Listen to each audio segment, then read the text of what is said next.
Praise the lord. ఎలా ఉన్నారు మీరంతా? బాగున్నారా? ఈరోజు దేవుని వాగ్దానం ధ్యానం చేద్దాం. నిన్ను స్వస్థపరచు యెహోవాను నేనే.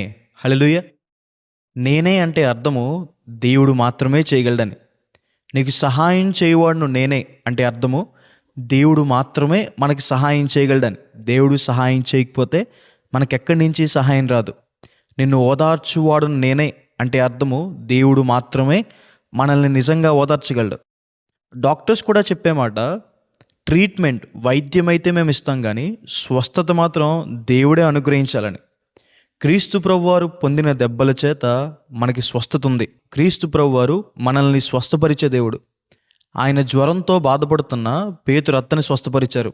కుష్ఠరోగంతో బాధపడుతున్న వ్యక్తిని స్వస్థపరిచారు.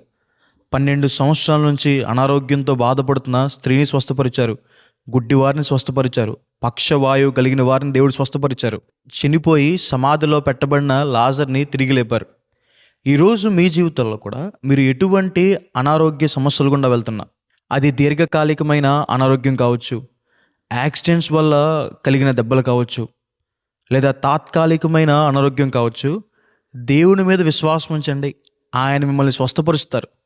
ఎవరైతే దేవుని మాట వింటారో, ఎవరైతే దేవుని యందు విశ్వాసం ఉంచుకుంటారో వారందరినీ దేవుడు స్వస్థపరిచారు. మీ జీవితంలో కూడా మీరు స్వస్థతను అనుభవిస్తారు. దేవుడు మానసికంగా, శారీరకంగా, ఆత్మీయంగా మనల్ని స్వస్థపరుస్తారు. కాబట్టి ఈ వాగ్దానం విశ్వసించండి. ప్రార్థన చేసుకుందాం. సర్వశక్తిమంతుడా, జీవం గల దేవా, ప్రభువా, మీకు వేలాది వేలాది వందనాలు యేసయ్యా. ఈరోజు ఈ వాగ్దానం ద్వారా మాతో మాట్లాడినందుకు దేవా, ప్రభువా, మీకు వందనాలు.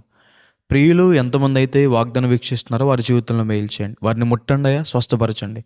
మానసికంగా బలహీనంగా ఉంటే వారిని ముట్టండి ప్రభా. శారీరక అనారోగ్యాలు ఉంటే వారిని ముట్టి స్వస్థపరచండి ప్రభా. యేసయ్యా, ఆత్మీయ బలహీనతలు ఉంటే ముట్టి స్వస్థపరచండి. అన్ని విధాల ప్రభా స్వస్థత వారికి శీఘ్రముగా దయచేయండి దేవా. ప్రభా, ప్రతిమాలుకుంటున్నాను. సంపూర్ణ ఆరోగ్యం వారికి దయచేయండి. సంపూర్ణ బలాన్ని వారికి దయచేయండి. దీవెనలు కుమ్మరించమని ప్రభా యేసు నామమున వేడుకుంటున్నాను తండ్రి. ఆమేన్. God bless you. God bless India.